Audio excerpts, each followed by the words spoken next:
दोस्तों, नीलम ओझा Hindi UPSC tutorial में आपका स्वागत है।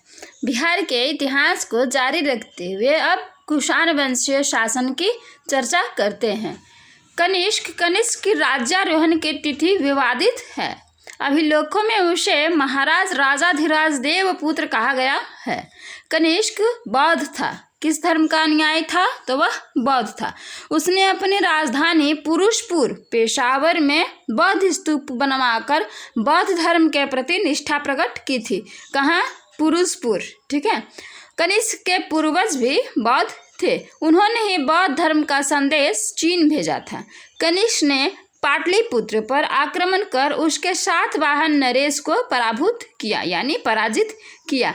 पाटलिपुत्र के राजा ने पराजित होने गौतम बुद्ध की एक भिक्षा पात्र, प्रख्यात महाकवि अश्वघोष तथा एक चमत्कारिक मुर्गा उपहार स्वरूप प्रदान किया था। किसको? कनिष्क को। क्या क्या? गौतम बुद्ध का एक भिक्षा पात्र, प्रख्यात महाकवि अश्वघोष तथा एक चमत्कारिक मुर्गा। अब मुर्गा के विषय में जानकारी उपलब्ध ना है हमें। कनिष्क ने महाक्षत्रप और उसके नीचे प्रत्येक जनपद में क्षत्रप नियुक्त किए। क्या क्या? महाक्षत्रप और क्षत्रप। पाटलिपुत्र विजय के बाद कनिष्क ने खरपल्लान को महाक्षत्रप नियुक्त किया था। अब मेन पॉइंट। अश्वघोष, पार्श्व, चरक। कौन कौन से? अश्वघोष, पार्श्व, चरक, संरक्ष, माठर, नागार्जुन, वसुमित्र, धर्मत्रात, घोषक, बुद्धदेव आदि विद्वान कनिष्क कालीन थे। कौन कौन? अश्वघोष, पार्श्व, चरक, संरक्ष, माठर, नागार्जुन, वसुमित्र, धर्मत्रात, घोषक और बुद्धदेव। इन 3-4 का नाम तो एकदम मेन पॉइंट में याद रखिएगा ही। अश्वघोष, पार्श्व, चरक। ठीक है। इधर संरक्ष माठर छोड़ भी देंगे तो नागार्जुन, वसुमित्र और बुद्धदेव, इन सभी के बारे में पूछा जाएगा। कोई भी निमोनिक कोई भी ट्रिक बना लीजिएगा, APC करके। ठीक है, ले लीजिएगा। कनिष्क प्रथम के शासनकाल में, कनिष्क प्रथम था ये, के काल में चतुर्थ बौद्ध संगीति का आयोजन कश्मीर के कुंडलवन नामक बौद्ध विहार में वसुमित्र की अध्यक्षता में हुआ था। ये तो पीछे हमने जिक्र किया ही था। इस बौद्ध संगीति में महायान बौद्ध की व्याख्या की गई थी चतुर्थ में। और विभाजित किस में हुआ था? किस काल में? तो द्वितीय संगीति में। ठीक है। इस संगीति के पश्चात महायान संप्रदाय का उदय हुआ। इसके पश्चात महायान संप्रदाय की लोकप्रियता उत्तरोत्तर बढ़ने लगी।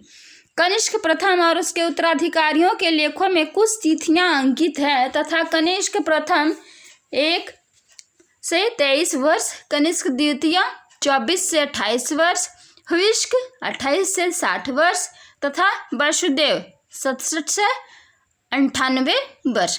तिथि क्रम से भी स्पष्ट है कि उसके उत्तराधिकारियों ने उसी संवत का प्रयोग किया था।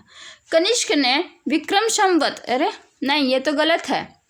कनिष्क ने क्या शुरू किया था? शक संवत। ये विक्रम संवत नहीं होगा, शक संवत शुरू किया था। ठीक है, ये हम लोग याद रखेंगे। यहाँ गलत है, करेक्ट कर लीजिएगा।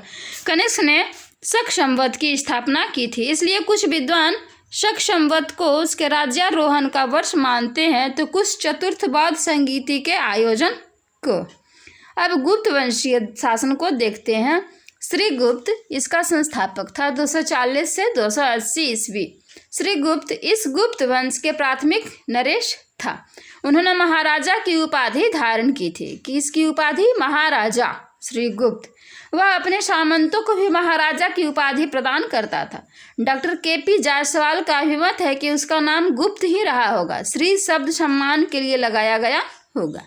चीनी बौद्ध यात्री इत्सिंग के वर्णन से ज्ञात होता है कि मगध के मृग शिखा वन में, किस वन में? मृग शिखा वन में एक बौद्ध मंदिर का निर्माण करवाया था तथा मंदिर प्रबंधन के लिए उसने 24 गांव प्रदान किए थे। किसने? श्रीगुप्त ने। इतिहासकार KP जायसवाल का मत है कि श्रीगुप्त स्वतंत्र शासक नहीं था, बल्कि भारशियों यानी नागवंश के अधीन छोटे से राज प्रयाग का शासक था। पुराणों में इस वंश के शासकों को गुप्त वंशजा कहा गया है। अब घटोत्कच गुप्त का शासनकाल देख लेते हैं। 280 से 320। 280 320 इधर 20 लगा देंगे, 300 उधर 20 पकड़ लेंगे। श्री गुप्त के निधन के पश्चात उसका पुत्र घटोत्कच पाटलिपुत्र का शासक हुआ। एलन के अनुसार घटोत्कच का राज पाटलिपुत्र तथा उसके निकट के क्षेत्र था। चंद्रगुप्त द्वितीय के पुत्री प्रभावती गुप्त के ऋद्धपुर ताम्रपत्र अभिलेख में घटोत्कच गुप्त को गुप्त वंश का प्रथम राजा बताया गया है तथा प्रवरसेन द्वितीय के ऋद्धपुर लेख में गुप्त नामादिराजो कहा गया है। किसे? घटोत्कच को गुप्त नामादिराजो कहा गया है। इसने भी महाराजा की उपाधि धारण की थी। घटोत्कच के काल में गुप्तों ने गंगा घाटी में राजनीतिक महत्ता प्राप्त की थी। घटोत्कच का कोई स्वतंत्र लेख प्राप्त नहीं होता है, अतः उसके राज्यकाल की प्रमुख घटनाओं पर कोई प्रकाश नहीं पड़ पाता। चंद्रगुप्त प्रथम का जिक्र आया। चंद्रगुप्त प्रथम गुप्त वंश का तीसरा शासक था। वो मौर्य नहीं है, चंद्रगुप्त मौर्य वो अलग है, ठीक है। आर्य चंद्रगुप्त गुप्त वंश का। गुप्त नरेशों में सर्वप्रथम महाराजाधिराज की उपाधि धारण कर उसने उत्तरी भारत में विशेष ख्याति अर्जित की। इसने कौन सी उपाधि धारण की? चंद्रगुप्त ने महाराजाधिराज। चंद्रगुप्त प्रथम ने लिच्छवी राजकन्या कुमार देवी के साथ अपने विवाह द्वारा द्वितीय मगध साम्राज्य की स्थापना की थी। किसके साथ विवाह हुआ था? लिच्छवी राजकन्या कुमार देवी। इस विवाह के कारण चंद्रगुप्त प्रथम को लिच्छवियों का वैशाली का राज्य दहेज के रूप में प्राप्त हुआ था, है ना। चंद्रगुप्त प्रथम ने अपने राज्यारोहण क्या था काल 319 से 20 का सूत्रपात गुप्त संवत प्रवर्तन कर किया था। गुप्त अभिलेखों में गुप्त संवत प्राप्त हुए हैं। अलबरूनी के अनुसार गुप्त संवत शक काल 241 वर्ष उपरांत प्रारंभ होता है। समुद्रगुप्त पराक्रमांक 335 से 375 ईस्वी तक, 335 से 375। चंद्रगुप्त प्रथम के बाद उसका पुत्र समुद्रगुप्त राज सिंहासन पर आसीन हुआ। प्रयाग प्रशस्ति के अनुसार चंद्रगुप्त प्रथम ने अपने शासन काल में ही उसको अपना उत्तराधिकारी नियुक्त कर दिया था। हरिसेन समुद्रगुप्त का मंत्री था तथा दरबारी कवि भी था। हरिसेन द्वारा रचित प्रयाग प्रशस्ति किसकी रचना है? प्रयाग प्रशस्ति। तो ये याद रखिएगा, कहीं नोट कर लीजिएगा, स्टार मार्क कर लीजिएगा, हरिसेन की, ठीक है। समुद्रगुप्त के राज्यारोहण, विजय, साम्राज्य विस्तार के संबंध में जानकारी प्राप्त होती है। किससे? प्रयाग प्रशस्ति से। उसके राजपत्रों पर गरुड़ का राज चिन्ह अंकित रहता था। उसने अश्वमेघ यज्ञ किया था। उसने 6 प्रकार की स्वर्ण मुद्राएं, कौन कौन सी? गरुड़, धनुर्धर, परशु, अश्वमेघ, व्याघ्रहंता एवं वीणासरण। गरुड़, धनुर्धर, परशु, अश्वमेघ, व्याघ्रहंता एवं वीणासरण जारी किया था। समुद्रगुप्त अपने को लिच्छवी दौहित्र कहलाने में गर्व करता था। उसने बौद्ध विद्वान वसुबंधु को संरक्षण दिया था और सिंघल के राजा मेघवर्धन का बोधगया में एक विहार बनवाने की अनुमति दी थी। प्रयाग प्रशस्ति धरणीबंध के अनुसार, किसके अनुसार? धरणीबंध के अनुसार वह संपूर्ण पृथ्वी को एक सूत्र में बांधना चाहता था। सिंहासनारोहण होते ही उसने अपना विजय अभियान प्रारंभ किया। उसका साम्राज्य उत्तर में हिमालय की तलहटी से दक्षिण में नर्मदा नदी तक, कहाँ से कहाँ तक? उत्तर में हिमालय की तलहटी से दक्षिण में नर्मदा नदी तक और पूर्व में हुगली से पश्चिम में यमुना तथा चंबल तक स्थापित था। इतना लंबा था, इतना बड़ा था साम्राज्य। अब रामगुप्त का जिक्र आता है। रामगुप्त थोड़ा कायर रूप में माना जाता है। समुद्रगुप्त के बाद अल्पकाल के लिए रामगुप्त राज्य सिंहासन पर आरूढ़ हुआ था। देवी चंद्रगुप्तम ग्रंथ के अनुसार, किस ग्रंथ के अनुसार? देवी चंद्रगुप्तम ग्रंथ के अनुसार रामगुप्त कायर था। शक नरेश ने उस पर आक्रमण कर दिया और उसकी पत्नी को ही ध्रुव देवी को प्राप्त करने के लिए दबाव डालने लगा। उसने इसके लिए अपनी सहमति भी शक राजा को दे दी, ले जाओ हमारी बीवी, ना चाहिए हमको। परंतु उसका अनुज चंद्रगुप्त द्वितीय को यह संधि अपमानजनक लगी। उसने स्त्री वेश धारण कर, स्त्री बनकर शक नरेश को मार डाला। बाद में रामगुप्त को भी मारकर ध्रुव देवी के साथ विवाह कर लिया। इस बात का उल्लेख कहाँ मिलता है? काव्य मीमांसा, हर्षचरित, श्रृंगार प्रकाश, मजमलूत तवारीख, संजन ताम्रपत्र, संगली, कामवेद तथा दुर्जनपुर लेख राजावली आदि में हुआ है। रामगुप्त को जैन कहा गया है, वह जैन धर्म का अनुयायी था। चंद्रगुप्त द्वितीय का काल अब आता है 375 से 415 ईस्वी तक। कब से कब तक? 375 से 415 ईस्वी तक। चंद्रगुप्त द्वितीय ने अपने भाई रामगुप्त की हत्या कर सिंहासन पर आसीन हुआ। ये लाइन थोड़ा गड़बड़ है ना, ठीक है। वह समुद्रगुप्त तथा प्रधान रानी दत्त देवी का पुत्र था। प्रधान रानी दत्त देवी का पुत्र था चंद्रगुप्त द्वितीय। चंद्रगुप्त द्वितीय का मथुरा लेख संवत 61 का है, 61 का है। इससे ज्ञात होता है कि वह 319 से 61 यानी 380 ईस्वी में शासन कर रहा था। यह अभिलेख उसने अपने शासनकाल के 5वें वर्ष में उत्कीर्ण कराया था। इससे स्पष्ट होता है कि उसका राज्याभिषेक गुप्त संवत 56 यानी 375 ईस्वी को हुआ होगा। चंद्रगुप्त द्वितीय की उपाधियों में नरेंद्र चंद्र, सिंह चंद्र, नरेंद्र सिंह लगाते जाइए, अंद्र बंद्र चंद्र और सिंह, सिंह विक्रम, विक्रम, विक्रमांक, विक्रमादित्य, रूपाकृति तथा साहसांक उल्लेखनीय हैं। इतनी सारी उपाधियां। ने शक नरेश रुद्रसिंह तृतीय को पराजित किया। किसको? रुद्र सिंह तृतीय को पराजित किया और उनके साम्राज्य को अपने अधीन कर लिया था। इसलिए उसे शकारी यानी शकों का नाश करने वाला भी कहा जाता है या शकों का शत्रु भी कहा जाता था। शकों पर विजित होने पर उसने मुद्रा का चलन करवाया और विक्रमादित्य की उपाधि धारण की। उसके राज्यकाल में चीनी बौद्ध यात्री फाहियान भारत पहुंचा था। कौन आया? फाहियान आया। उसने तत्कालीन दशा पर विस्तृत वृत्तांत लिखे हैं। किसने? फाहियान ने। उसके शासन व्यवस्था की प्रचुर प्रशंसा की है। चंद्रगुप्त की रानियों में कुबेर नागा ध्रुव देवी थी। उसके 2 पुत्र थे, कुमार गुप्त प्रथम और गोविंद गुप्त वैशाली में उसका प्रतिनिधि शासक था। एक पुत्री प्रभावती गुप्त थी जो नागवंशी रानी कुबेर नागा से उत्पन्न हुई थी। प्रभावती गुप्त का विवाह वाकाटक के युवराज रुद्रसेन द्वितीय से हुआ था। चंद्रगुप्त के दरबार के 9 रत्नों में, अब यहाँ 9 रत्न ध्यान दीजिएगा, कौन कौन से थे? कालिदास, आर्यभट्ट, वराहमिहिर, ब्रह्मगुप्त, धन्वंतरी आदि। मेरे साथ साथ बोलिएगा, चंद्रगुप्त के दरबार में कौन कौन थे? कालिदास, आर्यभट्ट, वराहमिहिर, ब्रह्मगुप्त, धन्वंतरी आदि। और इसी के साथ जो कनिष्क के काल में थे और पुष्यमित्र के काल में जो 2 थे वो से ही थे, उन्हें भी एक साथ लिख लीजिएगा तो दिमाग में ज़्यादा सेटअप हो जाएगा। मेहरौली अभिलेख के अनुसार उसके यानी चंद्रगुप्त द्वितीय के दिवंगत हो जाने के बाद भी उसके पराक्रम से दक्षिणी समुद्र आज भी सुवसित हो रहा है। अब आते हैं कुमारगुप्त महेंद्रादित्य। ठीक है, कुमारगुप्त महेंद्रादित्य जिसका कार्यकाल 415 से 455 ईस्वी तक रहा। चंद्रगुप्त द्वितीय के उपरांत कुमारगुप्त प्रथम राज सिंहासन का उत्तराधिकारी हुआ, जो उसकी दूसरी रानी ध्रुव देवी का ज्येष्ठ पुत्र था। कुमारगुप्त का साम्राज्य उसके पिता की ही भांति गुजरात से लेकर कहाँ तक? बंगाल तक। गुजरात से लेकर बंगाल तक फैली हुई थी। कुमारगुप्त प्रथम का काल शांति एवं सुव्यवस्था का काल था। उसने समुद्रगुप्त और चंद्रगुप्त द्वितीय द्वारा उत्तराधिकार में प्राप्त साम्राज्य को पूर्णतः सुरक्षित रखा।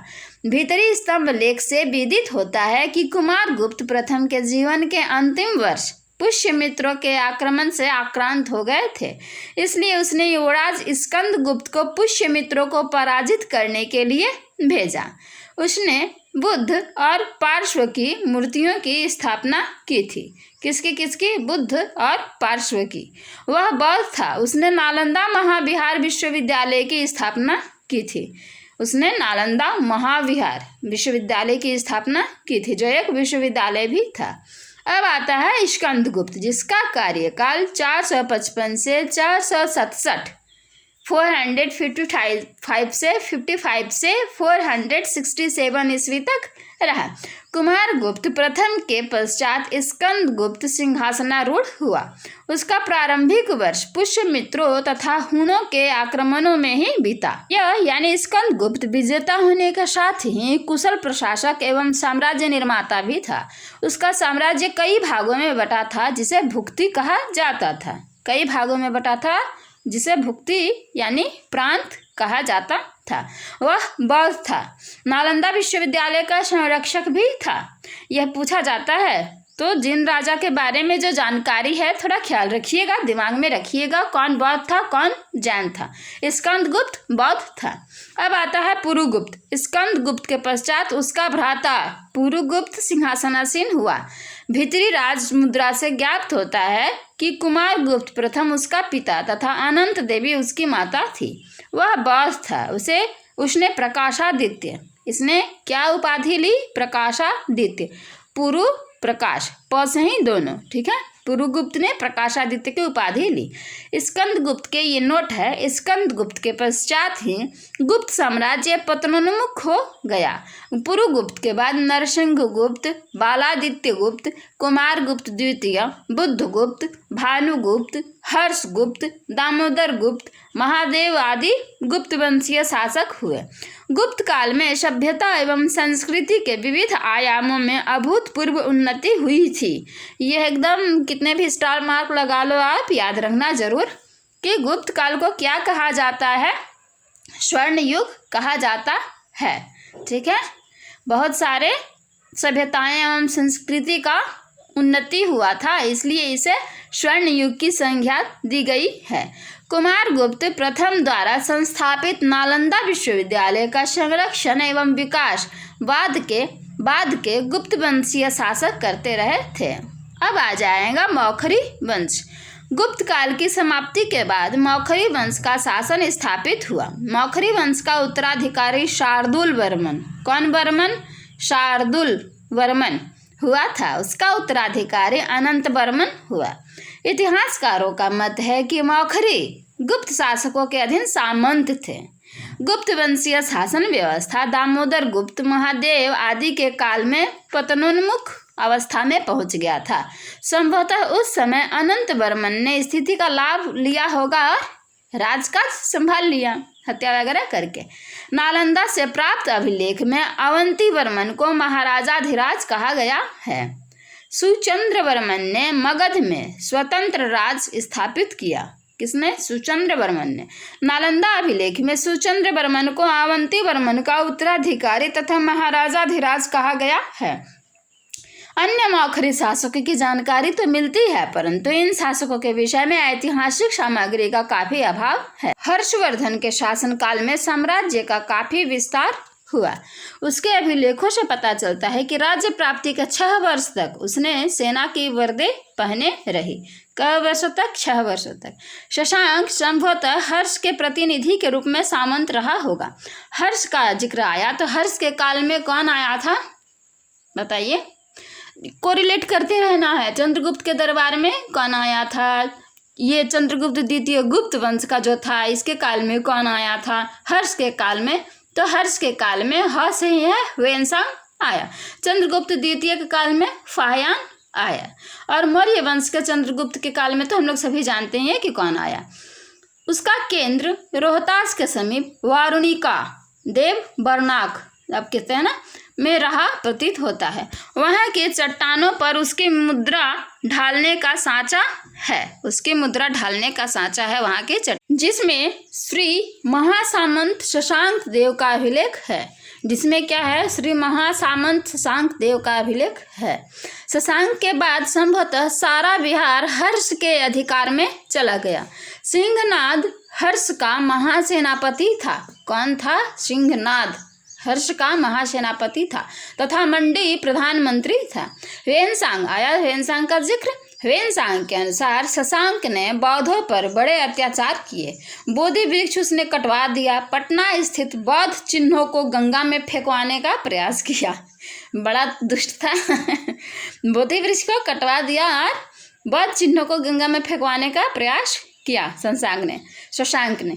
हर्ष ने माधव गुप्त को शासक नियुक्त किया था। माधव गुप्त के बाद आदित्य सेन राजा हुआ। आदित्य सेन और देवगुप्त के समय नालंदा महाविहार और अन्य विहार उन्नत अवस्था में थे। तो यह तो हो गया इतिहास का अध्ययन। अब चलिए कुछ महत्वपूर्ण प्रश्नोत्तर किया जाए। पहला प्रश्न कह रहा है, मगध राजवंश का प्रतापी राजा बृहद्रथ का उल्लेख कहाँ मिलता है? महाभारत में, पुराण में, बौद्ध ग्रंथ में या उपयुक्त सभी में? पीछे हमने देखा है ना, बताइए किस में? तो उपयुक्त सभी में, यानी महाभारत, पुराण, बौद्ध ग्रंथ में, तीनों में बृहद्रथ का उल्लेख मिलता है। दूसरा है, मगध सम्राट जरासंध का उल्लेख हुआ है कहाँ? भागवत पुराण, महाभारत, या फिर से वही आ गया? नहीं, यहाँ जरासंध आया ना। हाँ, भागवत पुराण, महाभारत, बौद्ध ग्रंथ या उपयुक्त सभी में। तो इसका भी हो जाएगा उपयुक्त सभी, यानी डी नंबर आंसर। भागवत पुराण, महाभारत और बौद्ध ग्रंथ सभी में मिला है। तीसरा है, मगध सम्राट बिंबिसार कितने हजार गांव यानी जनपद का अधिपति था? कितने हजार? पीछे हमने जिक्र किया था, 70 था, 75 था, 80 था या 85 था? तो याद कीजिए, 80 गांव का अधिपति था, 80,000। ठीक है। चौथा है, मगध सम्राट बिंबिसार कुल उपज का कितना भाग भूमि कर लेता था? बिंबिसार कुल उपज का कितना भाग भूमि कर लेता था? 1/3, 1/4, 1/5 या 1/6? तो 1/6 आंसर हो जाएगा। पांचवा है, मगध सम्राट बिंबिसार को श्रेणीय क्यों कहा जाता था? श्रेणीय क्यों कहा जाता था? स्थायी सेना बना रखी थी इस कारण, या उसके पास अस्थायी सेना थी इस कारण, या स्वयं सेनापति था इस कारण, या वह सैन्य व्यवस्था खत्म कर दी थी इस कारण? तो इसका आंसर ए हो जाएगा। स्थायी सेना बना रखी थी बिंबिसार ने, इसलिए उसे श्रेणीय कहा जाता था। छठा है, गौतम बुद्ध मगध के किस राजा के शासनकाल में बुद्धत्व की प्राप्ति की थी? बिंबिसार, अजातशत्रु, जरासंध या बृहद्रथ? तो यहाँ हो जाएगा आंसर बिंबिसार। सातवां है, मगध सम्राट अजातशत्रु की राज विस्तार नीति का उल्लेख किस जैन ग्रंथ में हुआ है? निर्यावली सूत्र में, राजावली सूत्र में, आवश्यक चूर्णी में या औपपातिक सूत्र में? तो निर्यावली में अजातशत्रु की राज विस्तार नीति का उल्लेख हुआ है, यानी ए नंबर आंसर होगा। आठवां है, मगध सम्राट अजातशत्रु के शासन काल में मगध और वैशाली के बीच कितने वर्षों तक युद्ध चला था? 14 वर्ष, 15 वर्ष, 16 वर्ष या 17 वर्ष? कितने वर्षों तक? तो 16 वर्षों तक। मगध सम्राट अजातशत्रु के शासन काल में प्रथम बौद्ध संगीति का आयोजन राजगृह में कब हुआ था? कब हुआ था? याद करिए। ऑप्शन है 481 ईसा पूर्व, 482 ईसा पूर्व, 483 ईसा पूर्व या 484 ईसा पूर्व? तो आंसर हो जाएगा 483 ईसा पूर्व। और दूसरा कब हुआ था? ये भी इसी टाइम याद कर लीजिए। 10वां है, किस मगध सम्राट ने पाटलिपुत्र नगर बसाया था? बिंबिसार, अजातशत्रु, उदयन या जरासंध? किसने बसाया था? तो उदयन ने बसाया था। अगला है, हर्यक वंश का अंतिम मगध सम्राट कौन था? हर्यक वंश का उदयन था, नागदशक, शिशुनाग या कालाशोक? कौन था? तो नागदशक था। किस मगध सम्राट ने वैशाली को वास्तविक राजधानी बनाई? शिशुनाग, नागदशक, कालाशोक या अजातशत्रु? तो इसका हो जाएगा नागबाबा। शिशुनाग ने मगध सम्राट वैशाली को, मगध सम्राट था ना, वैशाली को वास्तविक राजधानी बनाई शिशुनाग ने। 13वां है, किसके शासनकाल में द्वितीय बौद्ध संगीति का आयोजन वैशाली में हुआ था? तो याद कीजिए, कब हुआ था? अजातशत्रु के, शिशुनाग के, कालाशोक के या उदयन के काल में? किसके काल में हुआ था? तो कालाशोक। ठीक है, अशोक नहीं।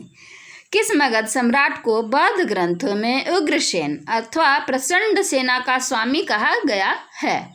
कालाशोक, उदयन, अजातशत्रु या महापद्मनंद? तो महापद्मनंद आंसर हो जाएगा। 15वां है, किस मगध सम्राट ने अपने दरबार में चाणक्य को अपमानित किया था? यह तो सभी को पता है कि किसने किया था? घनानंद ने किया था। मगध सम्राट घनानंद पर चंद्रगुप्त की विजय गाथा का वर्णन नाटककार विशाखदत्त के किस नाट्य पुस्तक में हुआ है? चाणक्य में, मुद्रारक्षण में, मृच्छकटिकम में या शूद्रक में? ठीक है, तो 16 मुद्रा राक्षस, यहाँ हाँ राक्षस ही हो जाएगा, तो बी नंबर आंसर होगा, राक्षस दे दिया। किस मगध सम्राट ने व्याकरणाचार्य पाणिनि को पुरुषपुर से पाटलिपुत्र आमंत्रित किया था? तो घनानंद ने, महापद्मानंद ने, अजातशत्रु ने या उदयन ने? किसने किया था? तो महापद्मानंद ने बुलाया था। अब है किस सम्राट ने भारत में सर्वप्रथम केंद्रीकृत, कौन सी व्यवस्था? केंद्रीकृत व्यवस्था स्थापित की थी? चंद्रगुप्त मौर्य ने, अजातशत्रु ने, बिंबिसार ने या जरासंध ने? तो चंद्रगुप्त मौर्य ने की थी केंद्रीकृत व्यवस्था। मौर्यकालीन शासन व्यवस्था कितने प्रांतीय भागों में विभक्त थी? तो 3 भागों में, 4 भागों में, 5 भागों में या 6 भागों में? तो 5 भागों में विभक्त थी मौर्यकालीन शासन व्यवस्था। वह ग्रंथ जिसमें पाटलिपुत्र प्रशासन का वर्णन मिलता है क्या है? अर्थशास्त्र है, इंडिका है, राजतरंगिणी है या पुराण है? क्या है? अर्थशास्त्र तो होगा नहीं, तो इंडिका हो जाएगा। किसकी लिखी हुई है पुस्तक इंडिका? मुझे कमेंट में चाहिए। मौर्यकालीन राज व्यवस्था के किस अंग का प्रमुख होता था? मौर्यकालीन राजा व्यवस्था के किस अंग का प्रमुख होता था? कार्यपालिका, व्यवस्थापिका, न्यायपालिका या सभी? तो यहाँ आंसर हो जाएगा सभी, यानी कार्यपालिका, व्यवस्थापिका और न्यायपालिका का प्रमुख होता था कौन? राजा। मौर्यकालीन नगर प्रशासन में कितनी समितियों का सहयोग रहता था? कितनी समितियों का सहयोग रहता था? 4, 5, 6 या 7? तो यहाँ 6 समितियों का सहयोग रहता था, हमने पीछे देखा है। मौर्यकालीन मंत्री परिषद में कितने मंत्री होते थे? 8 से 10, 9 से 11, 10 से 11 या 12 से 20? तो कितने होते थे? 12 से 20 होते थे। मौर्यकालीन केंद्रीय शासन संचालन के लिए कई विभाग बनाए गए थे। उन विभागों को क्या कहा जाता था? तो उन विभागों का छोटा सा नाम था, अगर आप लोगों को याद है तो बताइए। व्यवहारिक कहा जाता था, विभाग, तीर्थ या स्थानिक? तो तीर्थ कहा जाता था। कौटिल्य के अर्थशास्त्र में कितने तीर्थों का उल्लेख है? तो 15 कि 16 कि 17 या 18? तो कितने थे? 18 थे। मौर्यकालीन गुप्तचर व्यवस्था कितने भागों में विभक्त थी? 2, 3, 4 या 5? कितने भागों में विभाजित थी? तो आंसर आप लोगों को पता है, 2। नाम क्या क्या था? संचरा था और संस्था था। मौर्यकालीन राजस्व के कितने स्रोत थे? 5, 6, 7 या 8? कितने स्रोत थे? तो 7 स्रोत थे। कौन कौन से थे ये तो याद कर लीजिएगा। मौर्यकालीन मुद्रा क्या कहलाती थी? हालांकि ये तो सभी को पता होगा, पण कहलाती थी, पण। अर्थशास्त्र में सीता भूमि की व्याख्या इस प्रकार है: भूमि पर खेती से प्राप्त होने वाली आय, प्रजा द्वारा राजा को दिया जाने वाला कर, एक प्रकार का धार्मिक कर या चारागाह कर। तो क्या था सीता भूमि? तो भूमि पर खेती से प्राप्त होने वाली आय, इस प्रकार का जिक्र किया गया है सीता के लिए। मौर्य सम्राट बिंदुसार के राज दरबार में यूनानी शासक का हो जाएगा यहाँ एंटियोकस प्रथम ने किसे राजदूत बनाकर भेजा था? तो ऑप्शंस हैं प्लूटार्क, डियोनिसियस, सेल्यूकस या मेगास्थनीज। किसे भेजा था? लीजिए, यहाँ तो ऑप्शन ही नहीं है। एंटियोकस ने डायमेकस, कस दोनों में है, याद रखिएगा। एंटियोकस ने डायमेकस को भेजा था, डियोनिसियस को टालमी द्वितीय ने भेजा था। तो यहाँ ऑप्शन नहीं है, आप लोग एक्स्ट्रा से लिख लीजिएगा। ग्रीक शासक सेल्यूकस को किसने पराजित किया था? तो यह तो सभी जानते हैं, आंसर क्या होगा? बिंबिसार होगा, अजातशत्रु होगा, चंद्रगुप्त मौर्य होगा या बिंदुसार होगा? तो चंद्रगुप्त मौर्य ने पराजित किया था और बेटी से विवाह भी कर लिया था, उसकी बेटी से। नागार्जुनी पहाड़ी गुफाओं में किसने आजीविकों के लिए गुफाओं का निर्माण करवाया था? अशोक दशरथ, दशरथ बिंदुसार शतधनुष या देववर्मन दशरथ? तो किसने करवाया था? आप लोगों को याद है? अशोक दशरथ ने करवाया था। अशोक ने भी करवाया था और दशरथ ने भी करवाया था। किस मगध सम्राट ने गुप्त वंश का प्रवर्तन किया था? चंद्रगुप्त मौर्य, चंद्रगुप्त प्रथम, कुमारगुप्त या रामगुप्त? तो किसने करवाया था? तो यहाँ चंद्रगुप्त प्रथम ने करवाया था। किस मगध सम्राट के शासन काल में चीनी बौद्ध यात्री फाहियान भारत पहुंचा था? चंद्रगुप्त प्रथम के, चंद्रगुप्त द्वितीय, कुमारगुप्त या श्रीगुप्त? तो किसके शासन काल में पहुंचा था? चंद्रगुप्त द्वितीय के काल में। चंद्रगुप्त प्रथम का राज्याभिषेक कहाँ हुआ था? काशी, कन्नौज, यहाँ कलौज, कन्नौज, पाटलिपुत्र या वैशाली? कहाँ हुआ था? पाटलिपुत्र में हुआ था। अगला है, गुप्त वंश की स्थापना का वर्ष था 230, 320, 325 या 330? तो काल क्या था? 320 था गुप्त वंश की स्थापना का। बिहार में गुप्त शक्ति के संगठन का श्रेय किसे दिया जाता है? ठीक है, बिहार में चंद्रगुप्त प्रथम को, चंद्रगुप्त द्वितीय को, समुद्रगुप्त को या कुमारगुप्त को? किसे दिया जाता है? तो चंद्रगुप्त द्वितीय को दिया जाता है बिहार में। किस शासक से सिंघल के राजा मेघवर्मन ने बोध गया में बौद्ध मठ स्थापित करने की अनुमति मांगी थी? किसने? सिंघल के राजा मेघवर्मन ने। तो चंद्रगुप्त प्रथम से, अशोक से, समुद्रगुप्त से या कुमारगुप्त से? तो समुद्रगुप्त से मांगी थी अनुमति। नालंदा विश्वविद्यालय की स्थापना का युग है। नालंदा विश्वविद्यालय की स्थापना किसने करवाई थी? मौर्यों ने। कुषाण काल में हुई थी, गुप्त काल में हुई थी या पाल काल में हुई थी? कब हुई थी? तो गुप्त काल में हुई थी नालंदा विश्वविद्यालय की स्थापना। नालंदा विश्वविद्यालय का संस्थापक था? अब लीजिए, संस्थापक आ गया, बताइए। चंद्रगुप्त प्रथम था, रामगुप्त, स्कंदगुप्त या कुमारगुप्त? तो अंतिम जो है यानी कुमारगुप्त, यही आंसर हो जाएगा। बोध गया के महाबोधि मंदिर की स्थापना हुई। बोध गया के महाबोधि मंदिर की स्थापना कब हुई? मौर्य काल में, पाल काल में, गुप्त काल में या मौखरी काल में? तो सी नंबर आंसर हो जाएगा, यानी गुप्त काल में महाबोधि मंदिर। चीनी बौद्ध यात्री फाहियान कितने समय तक पाटलिपुत्र में रहा? 6 महीने, 1 वर्ष, 2 वर्ष या 3 वर्ष? कब तक रहा था? तो 3 वर्ष। खगोल शास्त्री आर्यभट्ट का संबंध बिहार के किस नगर से था? नालंदा, चंपा, पाटलिपुत्र या राजगृह? तो किससे था? पाटलिपुत्र से। किसने यह वर्णन किया है कि मध्य भारत के सभी देशों में मगध देश में सर्वाधिक नगर थे? धनपतियों ने यहाँ चिकित्सालय बनवाए थे जहाँ रोगियों को निःशुल्क भोजन तथा दवाएं दी जाती थी। तो ईद सिंह ने कहा है, ह्वेनसांग ने कहा है, फाहियान ने कहा है या मेगास्थनीज ने कहा है? तो यह उपयुक्त पंक्ति किसने कहा है? फाहियान ने कहा है। चीनी बौद्ध तीर्थयात्री ह्वेनसांग ने बिहार के किस विश्वविद्यालय में अध्ययन किया था? उदंतपुरी, विक्रमशिला, नालंदा या श्वेतपुर? तो इसने नालंदा में अध्ययन किया था। चीनी बौद्ध तीर्थयात्री ईद सिंह, कौन? ईद सिंह बिहार के किस विश्वविद्यालय में 10 वर्षों तक अध्ययन किया था?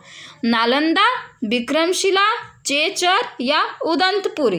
तो इसने किसमें किया था? फर्स्ट जो है यानी नालंदा। महाबोधि वृक्ष को क्षति पहुंचाने वाला शासक था? ग्रहवर्मन, हर्षवर्धन, शशांक या राज्यवर्धन? तो इसका आंसर सी हो जाएगा, यानी शशांक ने क्षति पहुंचाई थी। गुप्तवंशी शासक किस धर्म को मानने? हर्षवर्धन, शशांक या राज्यवर्धन? तो इसका आंसर हो जाएगा शशांक। गुप्त वंशीय शासक किस धर्म को मानने वाले थे? तो गुप्त वंशीय शासक किस धर्म को मानते थे? जैन, बौद्ध, वैष्णव या शैव? ये किस धर्म को मानते थे? तो बौद्ध धर्म को। मगध के किस परवर्ती गुप्त वंश का अंतिम शासक था?